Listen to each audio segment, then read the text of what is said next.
When I went to take a leak, I suddenly noticed a human hand growing out of the tree in front of me. Before I could even process what I was seeing, the hand started moving.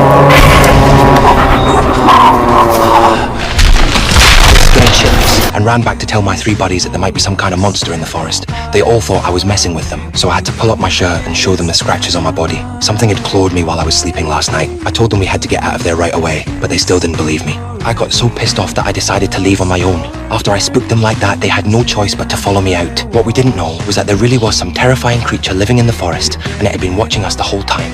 We came to this forest to fulfill a dead friend's dying wish to climb the mountain, but the guy with glasses twisted his ankle, so we couldn't spend over 10 hours hiking back on the mountain trails. We had to take a shortcut through the forest, which would only take about 5 hours.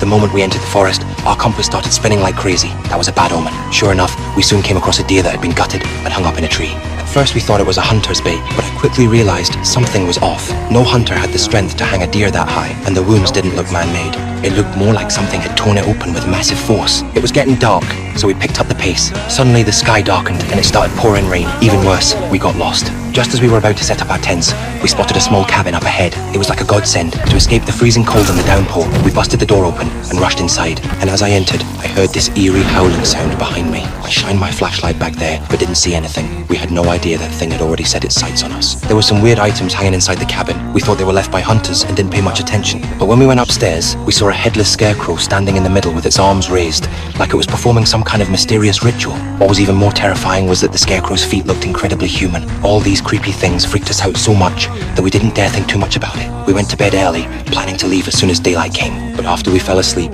something outside slowly approached the cabin. When I opened my eyes again, it was already the next morning. Weirdly enough, when I stood up, I found myself in a supermarket. Before I could make sense of it, I felt this sharp pain shooting through my body. Then I was back in the forest, like something had just scurried away.